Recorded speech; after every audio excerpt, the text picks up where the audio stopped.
Hello students, next നമ്മൾ പഠിക്കാനായിട്ട് പോകുന്നത് പേജ് നമ്പർ 100-ൽ further issue of share ക്യാപിറ്റലാണ്.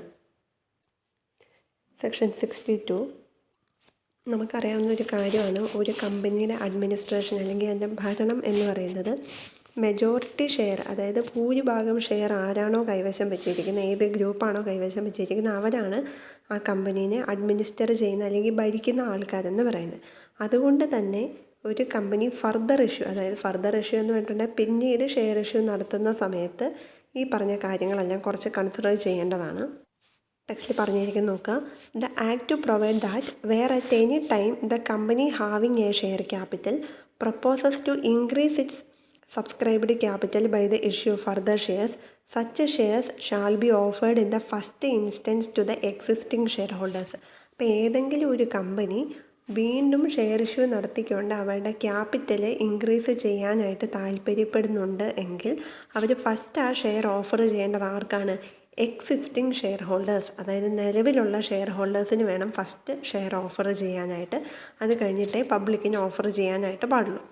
It shall be offered to person who at the date of the offer are holders or to person who at the date of the offer are holders of equity shares of the company in proportion as nearly as circumstances admitted to the paid up share capital. അപ്പോൾ അങ്ങനെ നിലവിലുള്ള share ഹോൾഡേഴ്സിന് offer ചെയ്യുന്ന സമയത്ത് നമ്മൾ ഈ പുതിയ issue നടത്താനായിട്ട് പോകുന്നുണ്ടല്ലോ, ആ ഇഷ്യൂ നടത്തുന്ന സമയത്ത് നമ്മുടെ ഷെയർ ഹോൾഡേഴ്സ് ആയിട്ടുള്ള വ്യക്തികൾക്ക് മാത്രമേ ഈ ഒരു ഓഫർ കൊടുക്കാനായിട്ട് പാടുള്ളൂ. ആ ഓഫർ എന്ന് പറയുന്നത് നിലവിൽ അവർ ഹോൾഡ് ചെയ്യുന്ന ഷെയറിൻ്റെ അതേ പ്രൊപ്പോർഷനിൽ, അതേ അനുപാതത്തിലായിരിക്കണം അവർക്ക് പുതിയ ഓഫറും കൊടുത്തിട്ടുണ്ടായിരിക്കുന്നത്.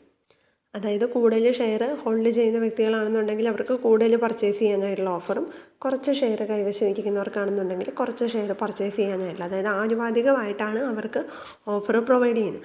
അതെന്തിനാണെന്ന് വെച്ചിട്ടുണ്ടെങ്കിൽ ഭൂരിഭാഗം ഷെയർ കൈവശം വെച്ചിരിക്കുന്ന വ്യക്തികൾ ആരാണോ അവരുടെ കയ്യിലാണല്ലോ ഇപ്പം കമ്പനിയുടെ ഭരണം ഇരിക്കുന്നത്. അപ്പോൾ ഇനി പുറത്തേക്ക് ഷെയർ പോവാതെ വീണ്ടും അവരുടെ കയ്യിലേക്ക് തന്നെ ഷെയർ വരുന്ന സമയത്ത് ഭരണം അവരുടെ കയ്യിൽ നിന്ന് കൈവിട്ട് പോകത്തില്ല. ആ ഒരു കാര്യത്തിന് വേണ്ടിയിട്ടാണ് ഇങ്ങനെ ചെയ്യുന്നത്. അടുത്താണ് പ്രൊസീജിയർ ഓഫ് ഫർദർ ഇഷ്യൂ എന്ന് പറയുന്നത്. ഫർദർ ഇഷ്യൂ നടത്തുന്ന സമയത്ത് അവിടെയുള്ള സ്റ്റെപ്പ് അല്ലെങ്കിൽ പ്രൊസീജിയേഴ്സ്, നമ്മൾ എന്തൊക്കെ സ്റ്റെപ്പാണ് ഫോളോ ചെയ്യേണ്ടതെന്നുള്ളതാണ്. An offer notice shall be send to the existing equity share holders through registered post or speed post or through electronic mode at least 3 days before the opening of the issue subject to the following conditions. അപ്പോൾ ഈ ഒരു issue open ചെയ്യുന്നതിന് at least 3 days എങ്കിലും മുൻപ്, 3 ദിവസം എങ്കിലും മുൻപ് ഒരു ഓഫർ നോട്ടീസ് എക്സിസ്റ്റിംഗ് ഷെയർ ഹോൾഡേഴ്സിന് കൊടുത്തിട്ടുണ്ടായിരിക്കണം. ആ നോട്ടീസ് നമ്മൾ കൊടുക്കുന്ന ഒന്നെങ്കിൽ രജിസ്റ്റേർഡ് പോസ്റ്റ് ആയിട്ടോ അല്ലെങ്കിൽ സ്പീഡ് പോസ്റ്റ് ആയിട്ടോ, അതല്ലാന്നുണ്ടെങ്കിൽ ഏതെങ്കിലും ഇലക്ട്രോണിക് മോഡ് യൂസ് ചെയ്തിട്ടോ ഇവർക്ക് നോട്ടീസ് സെൻഡ് ചെയ്യാം. ഈ നോട്ടീസിൽ കാണിച്ചിരിക്കുന്ന കാര്യങ്ങൾ, അതിൻ്റെ അകത്ത് കുറച്ച് കണ്ടീഷൻസ് പറഞ്ഞിട്ടുണ്ട്. ഇന്ന കണ്ടീഷൻസ് ബാധകമാണ് എന്ന് പറഞ്ഞിട്ടുണ്ടെങ്കിൽ ആ കണ്ടീഷൻസാണ് പോയിൻ്റ് ഔട്ട് ചെയ്തിരിക്കുന്നത്. അതിൽ ഫസ്റ്റ് കണ്ടീഷനായിട്ട് പറഞ്ഞിരിക്കുന്നത് the offer shall be made by notice specifying the number of shares offered. അവർക്ക് ആ നോട്ടീസ് കൊടുക്കുന്ന സമയത്ത് ആ നോട്ടീസിൽ എത്ര ഷെയറാണ് ഓഫർ ചെയ്യുന്നതെന്നുള്ളതിൻ്റെ എണ്ണം നമ്മൾ പറഞ്ഞിട്ടുണ്ടായിരിക്കണം. And limiting the time limit within which the offer if not accepted shall be deemed to have been declined. ഒരു ടൈം പീരീഡ് പറഞ്ഞിട്ടുണ്ടായിരിക്കും. ഇപ്പോൾ 1 മാസം എന്ന് പറഞ്ഞിട്ടുണ്ടെങ്കിൽ ആ 1 മാസത്തിനുള്ളിൽ അവർ ആ ഒരു ഓഫർ അക്സെപ്റ്റ് ചെയ്തില്ല എന്നുണ്ടെങ്കിൽ അത് ഡിക്ലൈൻ ചെയ്തതായിട്ട്, അതായത് നിരസിച്ചതായിട്ട് കണക്കാക്കും എന്നും പറഞ്ഞിട്ട് ഒരു ടൈം ലിമിറ്റ് അവിടെ പറഞ്ഞിട്ടുണ്ടായിരുന്നു. അപ്പോൾ 2 കാര്യങ്ങളാണ് പറഞ്ഞത്. എത്ര ഷെയറാണ് ഓഫർ ചെയ്യുന്നതെന്നുള്ള എണ്ണവും പറഞ്ഞിട്ടുണ്ടായിരിക്കണം, എത്ര സമയത്തിനുള്ളിൽ അത് അക്സെപ്റ്റ് ചെയ്യണം എന്നുള്ള ടൈം ലിമിറ്റും പറഞ്ഞിട്ടുണ്ടായിരിക്കണം. ഈ ടൈം ലിമിറ്റ് എന്ന് പറയുന്നത് 15 ദിവസത്തിൽ കുറയാനായിട്ടും പാടില്ല, 30 ദിവസത്തിൽ കൂടാനായിട്ടും പാടില്ല എന്നാണ്. അതായത് 15-നും 30-നും ഇടയ്ക്കുള്ള ഡേയ്സ് ആയിരിക്കണം ഇവർക്ക് ആ ഒരു ഓഫർ അക്സെപ്റ്റ് ചെയ്യാനായിട്ടുള്ള ടൈം ലിമിറ്റായിട്ട് പ്രൊവൈഡ് ചെയ്തിട്ടുള്ളത്. Second one, unless the articles otherwise provide, the offer aforesaid shall be deemed to include a right to renounce the shares offered to him in favor of any other person. അതായത് ഈ offer കിട്ടിയ വ്യക്തിക്ക് അയാൾക്ക് കിട്ടിയ ആ ഒരു right അല്ലെങ്കിൽ ആ ഒരു അവകാശം റിനൗൺസ് ചെയ്യാനായിട്ട്, റിനൗൺസ് ചെയ്യുക എന്ന് പറഞ്ഞാൽ റെഫ്യൂസ് ചെയ്യുക, നിരസിക്കുക എന്നൊക്കെയുള്ള മീനിങ് ആണ്. Renounce the shares offered to him in favour of any other person. അതായത് അയാൾക്ക് വേണ്ട, പക്ഷേ വേറെ ഏതെങ്കിലും ഒരു വ്യക്തിക്ക് അത് കൊടുക്കാം എന്നും വേണ്ട, വേറൊരു വ്യക്തിക്ക് വേണ്ടി ഫേവർ ചെയ്ത് ഇയാൾക്കത് നിരസിക്കാനായിട്ട് സാധിക്കും. The notice send shall contain a statement of this right. അപ്പോൾ അയാൾക്ക് അങ്ങനെ എനിക്ക് വേണ്ട പക്ഷേ ഇത് വേറൊരു വ്യക്തിക്ക് കൊടുക്കുക എന്നും പറഞ്ഞിട്ട് നിരസിക്കാനായിട്ടുള്ള ഒരു അവകാശം അതും കൂടെ ആ നോട്ടീസിൽ ഒരു സ്റ്റേറ്റ്മെൻറ്റായിട്ട് കാണിച്ചിട്ടുണ്ടായിരിക്കണം.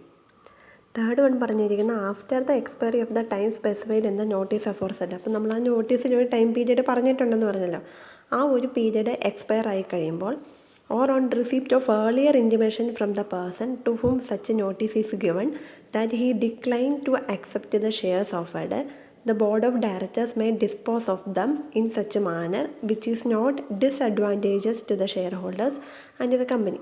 അപ്പോൾ ഒന്നുകിൽ ആ ടൈം പീരീഡ് അവസാനിച്ച് കഴിയുമ്പം, അതല്ല എന്നുണ്ടെങ്കിൽ അതിന് മുമ്പേ ഏർലിയർ ഇൻറ്റിമേഷൻ, അതായത് ആ ടൈം പീരീഡ് എക്സ്പയർ ആവുന്നതിന് മുമ്പേ ഇൻറ്റിമേഷൻ, അറിയിപ്പ് കിട്ടുവാണെന്നുണ്ടെങ്കിൽ earlier intimation from the person to whom such notice is given. അന്ന് നോട്ടീസ് അല്ലെങ്കിൽ ഓഫർ നമ്മൾ ആർക്കാണോ കൊടുത്തത് അയാളുടെ കയ്യിൽ നിന്ന് ടൈം പീരീഡ് അവസാനിക്കുന്നതിന് മുൻപ് തന്നെ നമുക്കൊരു ഇൻറ്റിമേഷൻ കിട്ടുകയോ ചെയ്യുകയാണെന്നുണ്ടെങ്കിൽ the board of directors may dispose of them. Board of ഡയറക്ടേഴ്സിന് എന്ത് ചെയ്യാനായിട്ട് പറ്റും?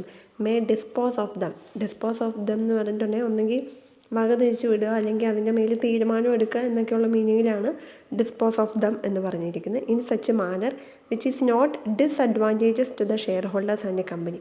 കമ്പനിയെയും ഷെയർ ഹോൾഡേഴ്സിനും ഡിസഡ്വാൻറ്റേജസ് ആയിട്ട് ബാധിക്കില്ലാത്ത രീതിയിൽ ബോർഡ് ഓഫ് ഡയറക്ടേഴ്സിന് അതിൻ്റെ മേൽ തീരുമാനമെടുക്കാം, അല്ലെങ്കിൽ അത് വക തിരിച്ചു വിടാവുന്നതാണ്.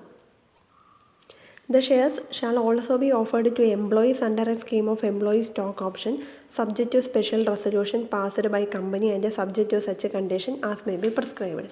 അപ്പോൾ നമ്മളിവിടെ പറഞ്ഞത് നമ്മുടെ എക്സിസ്റ്റിംഗ് ഷെയർ ഹോൾഡേഴ്സ്, അതായത് നിലവിലുള്ള ഷെയർ ഹോൾഡേഴ്സിന് പുതിയ ഷെയർ നമ്മൾ ഓഫർ ചെയ്യുന്ന കാര്യമാണ് പറഞ്ഞത്.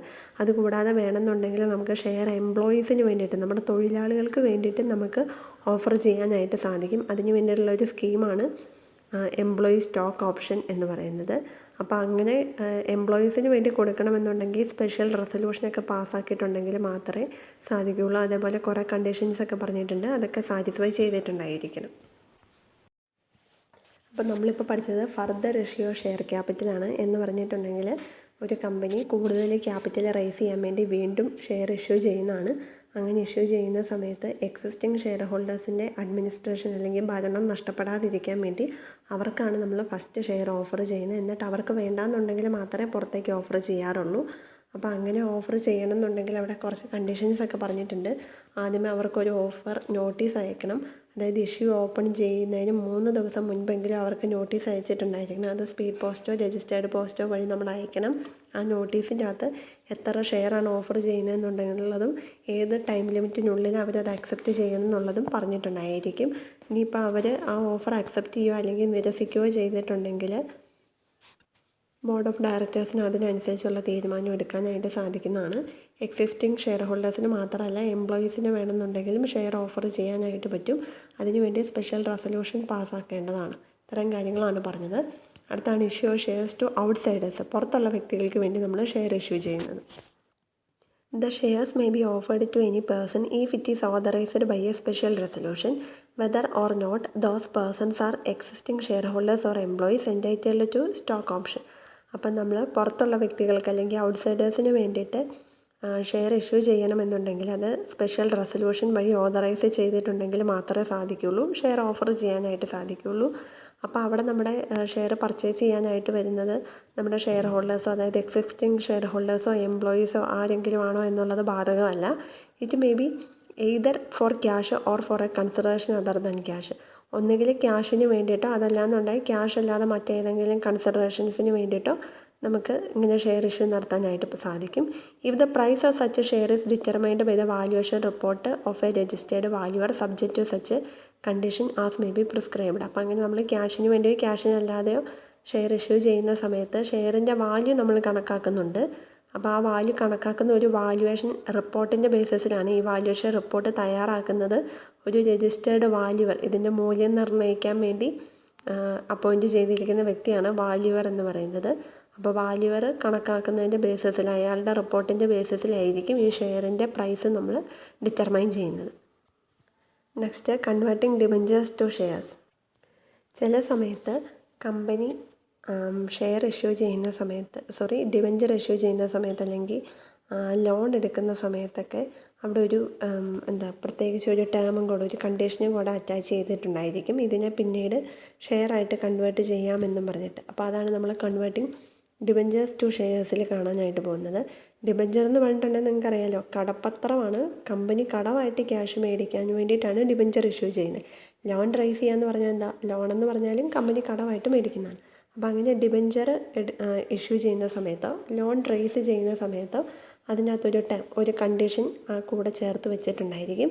ഇതിനെ ഭാവിയിൽ ഷെയറായിട്ട് കൺവേർട്ട് ചെയ്യാമെന്നും പറഞ്ഞിട്ട്. In those situation there can be an increase of the subscribed capital of the company provided the terms of issue such debentures or loans containing such an option have been approved by the special resolution passed by the company in general meeting. അപ്പോൾ അങ്ങനെ loan rice ചെയ്യുന്ന സമയത്തും debenture issue ചെയ്യുന്ന സമയത്തും തന്നെ condition പറഞ്ഞിട്ടുണ്ടായിരിക്കും. ഇതിനെ ഭാവിയിൽ കമ്പനിയുടെ ഷെയറായിട്ട് കൺവേർട്ട് ചെയ്യാമെന്നുള്ളത് പറഞ്ഞിട്ടുണ്ടായിരിക്കും. ആ കൂടെ തന്നെ സ്പെഷ്യൽ റെസൊല്യൂഷൻ പാസ്സാക്കണമെന്നുണ്ടെങ്കിൽ അതിനെ സംബന്ധിച്ച് കാര്യങ്ങളെല്ലാം പറഞ്ഞിട്ടുണ്ടായിരിക്കും. അപ്പോൾ അങ്ങനെ ഡിബഞ്ചറിനെയോ ലോണിനെയോ ഷെയറായിട്ട് കൺവേർട്ട് ചെയ്യുന്ന സമയത്ത് അവിടെ കമ്പനിയുടെ സബ്സ്ക്രൈബ്ഡ് ക്യാപിറ്റലിൻ്റെ അകത്ത് ഒരു ഇൻക്രീസാണ് ഉണ്ടാകുന്നത്. ഇത്രയും നാളും അത് ഡിബഞ്ചറായിരുന്നു അല്ലെങ്കിൽ ലോണായിരുന്നു. അതിനെ ഇക്വിറ്റി ഷെയറായിട്ട് കൺവേർട്ട് ചെയ്യുന്ന സമയത്ത് അത് കമ്പനിയുടെ സബ്സ്ക്രൈബ്ഡ് ഷെയർ ക്യാപിറ്റലായിട്ട് മാറും. അങ്ങനെ ക്യാപിറ്റലിൽ വർധനവുണ്ടാകും. അടുത്താണ് government converting loan or debentures to shares. Where any debentures have been issued or loan has been obtained from the government by a company and if that government considers it necessary in the public interest to do so it may by order direct that such debentures or loans or any part thereof shall be converted into shares in the company on such terms and conditions as appear to the government to be reasonable in the circumstances of the case, even if the terms of issue of such debentures of raising of such loans do not include a term for providing for an option for such a conversion. ഒറ്റ sentence ആയിട്ടാണ് അവിടെ പറഞ്ഞിരിക്കുന്നത്. അതായത് ഒരു company debenture issue ചെയ്യുന്ന സമയത്ത് അല്ലെങ്കിൽ loan raise ചെയ്യുന്ന സമയത്ത് ഇത് ഗവൺമെൻറ്റിൻ്റെ കയ്യിൽ നിന്നാണ് മേടിച്ചതെന്ന് വിചാരിക്കുക. അതായത് ഡിബഞ്ചർ ഇഷ്യൂ ചെയ്ത് കൊടുത്തിരിക്കുന്ന ഗവൺമെൻറ്റിനാണ് അല്ലെങ്കിൽ ലോൺ എടുത്തിരിക്കുന്നത് ഗവൺമെൻറ്റിൻ്റെ കയ്യിൽ നിന്നാണ് എന്ന് വിചാരിക്കുക. അങ്ങനെയുള്ള സാഹചര്യങ്ങളിൽ ഗവൺമെൻറ്റിന് പബ്ലിക് ഇൻട്രസ്റ്റിന് നെസസറിയാണ് അല്ലെങ്കിൽ പൊതുജന താല്പര്യാർത്ഥം ആവശ്യകരമാണ് എന്ന് ഗവൺമെൻറ്റിന് ബോധ്യപ്പെട്ട് കഴിഞ്ഞിട്ടുണ്ടെങ്കിൽ കമ്പനീനെ ഇവർക്ക് ഡയറക്റ്റ് ചെയ്യാനായിട്ട് ഡയറക്റ്റ് ചെയ്യാന്ന് പറഞ്ഞാൽ നിർദ്ദേശിക്കും. എന്താണ്? ഞങ്ങൾക്ക് ഇഷ്യൂ ചെയ്ത് തന്ന ഡിബഞ്ചർ അല്ലെങ്കിൽ ഞങ്ങളുടെ കയ്യിൽ നിന്ന് എടുത്ത ലോണ് ഷെയറായിട്ട് കൺവേർട്ട് ചെയ്യുക എന്നും പറഞ്ഞിട്ട് ഗവൺമെൻറ് കമ്പനീനെ നിർദ്ദേശിക്കും. അങ്ങനെ നിർദ്ദേശിക്കുന്ന സമയത്തും അത് കൺവേർട്ട് ചെയ്യുന്നതുമായിട്ട് ബന്ധപ്പെട്ട ടേംസ് ആൻഡ് കണ്ടീഷൻസ് എന്ന് പറയുന്നത് ഗവൺമെൻറ്റിന് റീസണബിൾ എന്ന് പറഞ്ഞാൽ എന്താ? ന്യായം എന്ന് തോന്നുന്ന കണ്ടീഷൻസിൻ്റെ ബേസിസിലാണ് അതിനെ ഷെയറായിട്ട് കൺവേർട്ട് ചെയ്യുന്നത്. അതിപ്പം ആ ഡിബഞ്ചർ ഇഷ്യൂ ചെയ്യുന്ന സമയത്ത് അല്ലെങ്കിൽ ലോൺ എടുക്കുന്ന സമയത്ത് അങ്ങനെ ഒരു കാര്യം പറഞ്ഞിട്ടേ ഇല്ല എന്ന് വിചാരിക്കുക. സാധാരണ കേസിൽ അതിനെ ഷെയറായിട്ട് കൺവേർട്ട് ചെയ്യുന്നുണ്ടെങ്കിൽ ഡിബഞ്ചർ ഇഷ്യൂ ചെയ്യുന്ന സമയത്തോ അല്ലെങ്കിൽ ലോൺ എടുക്കുന്ന സമയത്തോ തന്നെ പറഞ്ഞിട്ടുണ്ടായിരിക്കും. ഇവിടെ നമ്മൾ ഗവൺമെൻറ്റിന് ഡിബഞ്ചർ ഇഷ്യൂ ചെയ്ത സമയത്തോ ലോൺ എടുത്ത സമയത്തോ നമ്മൾ പറഞ്ഞിട്ടില്ല. ഇതിനെ ഷെയറായിട്ട് കൺവേർട്ട് ചെയ്യുമെന്ന് പറഞ്ഞിട്ടില്ല എങ്കിൽ പോലും അത് കൺവേർട്ട് ചെയ്യാനായിട്ട് ആവശ്യപ്പെടാനായിട്ടുള്ള അധികാരം ഗവൺമെൻറ്റിനുണ്ടായിരിക്കുന്നതാണ്. അടുത്ത സെൻറ്റൻസ് ഒന്ന് മാർക്ക് ചെയ്യണം. However, if the terms and conditions of such a conversion are not acceptable to the company, അപ്പോൾ ഗവൺമെൻറ് ഇങ്ങനെ ഒരു നിർദ്ദേശം മുന്നോട്ട് വെച്ചു, പക്ഷേ കമ്പനിക്ക് അത് അക്സെപ്റ്റബിൾ അല്ല എന്ന് വിചാരിക്കുക. It may within 60 days from the date of communication of such order appeal to the tribunal which shall after hearing the company and the government pass such order as it deem fit. അപ്പോൾ ആ കമ്പനിക്ക് ഈ ഒരു കാര്യത്തിനോട് താല്പര്യം അല്ലെങ്കിൽ government നിർദ്ദേശിച്ചു അത് അംഗീകരിക്കാനായിട്ട് company തയ്യാറല്ല എന്നുണ്ടെങ്കിൽ ഗവൺമെൻറ്റിൻ്റെ കയ്യിൽ നിന്ന് ഈ ഒരു കമ്മ്യൂണിക്കേഷൻ ഇത് കൺവേർട്ട് ചെയ്യണമെന്നും പറഞ്ഞിട്ട് ഓർഡർ കിട്ടി 60 ദിവസത്തിനുള്ളിൽ അവർക്ക് ട്രിബ്യൂണലിനെ സമീപിക്കാനായിട്ട് സാധിക്കും. ട്രിബ്യൂണൽ എന്നിട്ട് രണ്ടുപേരുടെയും ഭാഗം കേൾക്കും. ഗവൺമെൻറ്റിൻ്റെ ഭാഗവും കേൾക്കും, കമ്പനിയുടെ ഭാഗവും കേൾക്കും. അതിനുശേഷം ഉചിതമെന്ന് തോന്നുന്ന തീരുമാനം ട്രിബ്യൂണൽ തീരുമാനിക്കും അല്ലെങ്കിൽ ട്രിബ്യൂണൽ അതിൻ്റെ മേലെ ഓർഡർ പാസ്സാക്കും. അടുത്താണ് issue of bonus share. Section 63. A company may issue fully paid bonus shares to its members out of. അപ്പോൾ ഒരു കമ്പനിക്ക് ബോണസ് ഷെയറുകൾ, ബോണസ് എന്ന് പറഞ്ഞാൽ നിങ്ങൾക്കറിയാമല്ലോ, ശമ്പളത്തിന് പുറത്ത് എംപ്ലോയീസിനൊക്കെ നമ്മൾ ബോണസ് കൊടുക്കുന്നതായിട്ട് കേട്ടിട്ടില്ലേ? ഗവൺമെൻറ് എംപ്ലോയീസിനൊക്കെ ബോണസ് കൊടുക്കുന്നത്. അപ്പോൾ അതേപോലെ ബോണസ് ക്യാഷായിട്ട് കൊടുക്കുന്നതിന് പകരം അത് ഷെയറായിട്ട് കൊടുക്കുന്നതാണ് ബോണസ് ഷെയർ എന്ന് പറയുന്നത്. അപ്പോൾ കമ്പനിക്ക് ഫുള്ളി പെയ്ഡ് ബോണസ് ഷെയറുകൾ മെമ്പേഴ്സിന് ഇഷ്യൂ ചെയ്യാനായിട്ട് സാധിക്കും. ഔട്ട് ഓഫ് എന്ന് പറഞ്ഞാൽ ഏതിൽ നിന്ന് എടുത്തിട്ടാണ്? It's free reserve. ഒന്നെങ്കിൽ ഫ്രീ റിസർവിൻ്റെ അകത്തു നിന്ന് എടുത്തിട്ട്, അതല്ലാന്നുണ്ടെങ്കിൽ സെക്യൂരിറ്റീസ് പ്രീമിയം അക്കൗണ്ടിൽ നിന്ന് എടുത്തിട്ട്, അതുമല്ല എന്നുണ്ടെങ്കിൽ ക്യാപിറ്റൽ റിഡംഷൻ റിസർവ് അക്കൗണ്ടിൽ നിന്ന് എടുത്തിട്ട്, ഈ 3 എണ്ണത്തിൽ നിന്നുള്ള ഫണ്ട് യൂസ് ചെയ്തിട്ടേ ഫുള്ളി പെയ്ഡപ്പ് ബോണസ് ഷെയറുകൾ ഇഷ്യൂ ചെയ്യാനായിട്ട് സാധിക്കുകയുള്ളൂ. No issue of bonus shares shall be made by capitalizing reserves created by the revaluation of asset. Valuation എന്ന് പറഞ്ഞാൽ അറിയാലോ, മൂല്യനിർണ്ണയമാണ്. റീവാല്യുവേഷൻ എന്ന് പറഞ്ഞാൽ എന്താണ്? പുനർമൂല്യനിർണ്ണയമാണ്. അപ്പോൾ റീവാല്യുവേഷൻ ഓഫ് അസറ്റിൻ്റെ അകത്തുനിന്ന് കിട്ടുന്ന ക്യാപിറ്റൽ റിസർവ് യൂസ് ചെയ്തുകൊണ്ട് ബോണസ് ഷെയറുകൾ ഇഷ്യൂ ചെയ്യാനായിട്ട് പാടില്ല എന്നാണ് പറഞ്ഞേക്കുന്നത്. അതായത് ഈ റീവാല്യുവേഷൻ ഓഫ് അസറ്റ് എന്ന് പറഞ്ഞാൽ എന്താണ്? ഇപ്പോൾ അസറ്റ് എന്ന് വേണ്ടിയിട്ടുണ്ടെങ്കിൽ നമ്മുടെ ബിൽഡിങ്, ലാൻഡ്, മെഷീനറി, ഇതൊക്കെ നമ്മുടെ അസറ്റല്ലേ. അപ്പോൾ ഇപ്പോൾ ലാൻഡാണെന്ന് വിചാരിക്കുക, ഭൂമിയാണെന്ന് വിചാരിക്കുക.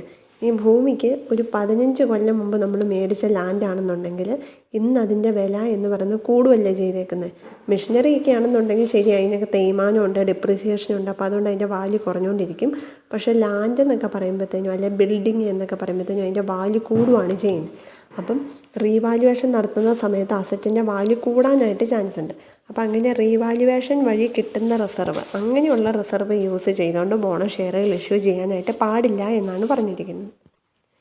A company shall capitalise its profit or reserve for the purpose of issuing fully paid up bonus shares only if the following conditions are satisfied. അങ്ങനെ ഫുള്ളി പെയ്ഡ് അപ്പ് ബോണസ് ഷെയറുകൾ issue ചെയ്യുന്ന സമയത്ത് താഴെ പറയുന്ന കണ്ടീഷൻസ് സാറ്റിസ്ഫൈ ചെയ്തിട്ടുണ്ടെങ്കിൽ മാത്രമേ ചെയ്യാനായിട്ട് പാടുള്ളൂ. First one, it is authorised by the ആർട്ടിക്കിൾസിൽ അതിനുള്ള അധികാരം നൽകിയിട്ടുണ്ടായിരിക്കണം. രണ്ടാമത്തത്, it has on the recommendation of the board been authorised by in the general meeting of the കമ്പനിയുടെ ജനറൽ ബോഡി മീറ്റിങ്ങിൽ ബോർഡിൻ്റെ റെക്കമെൻഡേഷനോടുകൂടി അംഗീകരിക്കപ്പെട്ട, അതായത് ബോർഡ് ഓഫ് ഡയറക്ടേഴ്സിൻ്റെ റെക്കമെൻഡേഷനും ഉണ്ടായിരിക്കണം, ജനറൽ ബോഡി മീറ്റിങ്ങിൽ ഓതറൈസേഷൻ അംഗീകാരവും കിട്ടിയിട്ടുണ്ടായിരിക്കണം. Third one, it has not defaulted in payment of interest or principal in respect of fixed deposit or ഡെപ്റ്റ് securities issued by it. Company issue ചെയ്തിരിക്കുന്ന ഡെപ്റ്റ് സെക്യൂരിറ്റീസിനോ അല്ലെങ്കിൽ ഫിക്സഡ് ഡെപ്പോസിറ്റിൻ്റെയോ പ്രിൻസിപ്പാൾ അല്ലെങ്കിൽ ഇൻട്രസ്റ്റ് പേ ചെയ്യുന്നതിൽ, അതായത് തുക അല്ലെങ്കിൽ അതിൻ്റെ പലിശ പേ ചെയ്യുന്നതിൽ ഡീഫോൾട്ട് വരുത്തിയ കമ്പനി ആയിരിക്കാനായിട്ട് പാടില്ല. ഡീഫോൾട്ട് എന്ന് പറഞ്ഞാൽ വീഴ്ച, അതായത് പലിശ അടയ്ക്കുന്നതിനോ തുക അടയ്ക്കുന്നതിനോ വീഴ്ച വരുത്തിയ കമ്പനികൾ ബോണസ് ഷെയറുകൾ ഇഷ്യൂ ചെയ്യാനായിട്ട് പാടില്ല. അടുത്തത്, it has not defaulted in respect of the payment of statutory dues of the employees such as contribution to provident fund, gratuity and bonus. തൊഴിലാളികൾക്ക് കൊടുക്കേണ്ട പേയ്മെൻറ്റുകൾ, അതായത് നിയമപ്രകാരം കൊടുക്കേണ്ട കുറേ കോൺട്രിബ്യൂഷൻസ് ഒക്കെ ഉണ്ടല്ലോ, അവരുടെ പ്രൊവിഡൻറ്റ് ഫണ്ട്, ഗ്രാറ്റുവിറ്റി, ബോണസ് എന്നൊക്കെ പറയുന്നത്, അങ്ങനെയുള്ള സാധനങ്ങളൊക്കെ പേ ചെയ്യുന്നതിൽ വീഴ്ച വരുത്തിയ കമ്പനി ആയിരിക്കാനായിട്ട് പാടില്ല.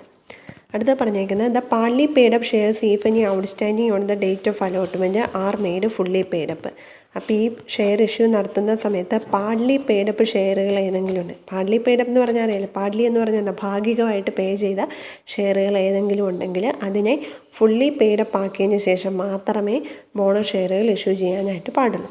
അടുത്തത്, it complies with such condition as may be prescribed. അതുകൂടാതെ ഇതുമായിട്ട് ബന്ധപ്പെട്ട് വേറെ ഏതെങ്കിലും കണ്ടീഷൻസ് പറഞ്ഞിട്ടുണ്ടെങ്കിൽ അതെല്ലാം കംപ്ലൈ ചെയ്തിട്ടുണ്ടായിരിക്കണം. The act also provide that bonus share shall not be issued in lieu of dividend. പിന്നെ ഒരു കാര്യം ആക്ടിൽ പ്രത്യേകിച്ച് പറഞ്ഞിരിക്കുന്നത്, ഡിവിഡൻറ്റിന് പകരമായിട്ട്, ഇൻ ലീവ് ഓഫ് ഡിവിഡൻറ്റ് എന്ന് പറഞ്ഞിട്ടുണ്ടെങ്കിൽ ഡിവിഡൻറ്റിന് പകരമായിട്ട് ഒരിക്കലും ബോണസ് ഷെയറുകൾ ഇഷ്യൂ ചെയ്യാനായിട്ട് പാടില്ല. അപ്പോൾ ഇത്തരം കാര്യങ്ങളാണ് ഇഷ്യൂ ബോണസ് ഷെയറുമായിട്ട് റിലേറ്റ് ചെയ്തിട്ട് പറഞ്ഞിരിക്കുന്നത്. ബോണസ് ഷെയറുകൾ, ഫുള്ളി പെയ്ഡ് ബോണസ് ഷെയറുകൾ ഇഷ്യൂ ചെയ്യാനായിട്ട് സാധിക്കും. ഇഷ്യൂ ചെയ്യുന്നത് ഒന്നെങ്കിൽ ഫ്രീ റിസർവിൻ്റെ അകത്തുനിന്ന് അല്ലെങ്കിൽ സെക്യൂരിറ്റീസ് പ്രീമിയം അക്കൗണ്ടിൽ നിന്ന്, അതുമല്ലാന്നുണ്ടെങ്കിൽ ക്യാപിറ്റൽ റിഡംഷൻ റിസർവിൽ നിന്ന് എടുത്തിട്ട് ഇഷ്യൂ ചെയ്യാം. അതിന് കണ്ടീഷൻസ് പറഞ്ഞിട്ടുണ്ട്, ആർട്ടിക്കിൾസിൽ പറഞ്ഞിട്ടുണ്ടായിരിക്കണം, ജനറൽ മീറ്റിങ്ങിൽ ഓതറൈസ് ചെയ്തിട്ടുണ്ടായിരിക്കണം, ഏതെങ്കിലും ഫിക്സഡ് ഡെപ്പോസിറ്റിൻ്റെയോ ഡെപ്റ്റ് സെക്യൂരിറ്റീസിൻ്റെയോ ഇൻട്രസ്റ്റോ പ്രിൻസിപ്പാളോ പേ ചെയ്യുന്നതിൽ വീഴ്ച വരുത്തിയ കമ്പനി ആയിരിക്കാനായിട്ട് പാടില്ല. എംപ്ലോയീസിന് കൊടുക്കാനുള്ള നിയമപ്രകാരമുള്ള ഏതെങ്കിലും തുക അല്ലെങ്കിൽ കോൺട്രിബ്യൂഷൻസ് കൊടുക്കുന്നതിൽ വീഴ്ച വരുത്തിയ കമ്പനി ആയിരിക്കാനായിട്ട് പാടില്ല. പാർട്ലി പെയ്ഡ് ഷെയറുകൾ ഉണ്ടെങ്കിൽ അതിന് ഫുള്ളി പെയ്ഡ് ആക്കിയിട്ടുണ്ടായിരിക്കണം. മറ്റേതെങ്കിലും കണ്ടീഷൻസ് ഉണ്ടെങ്കിൽ ഇതിനെല്ലാം കംപ്ലൈ ചെയ്തിട്ടുള്ള കമ്പനികൾക്ക് മാത്രമേ ഫുള്ളി പെയ്ഡ് ബോണസ് ഷെയറുകൾ ഇഷ്യൂ ചെയ്യാനായിട്ട് പാടുള്ളൂ. ഇത്രയും നിങ്ങൾ നന്നായിട്ടൊന്ന് വായിച്ച് നോക്കുക. എന്തെങ്കിലും ഡൗട്ട് ഉണ്ടെങ്കിൽ ചോദിക്കുക.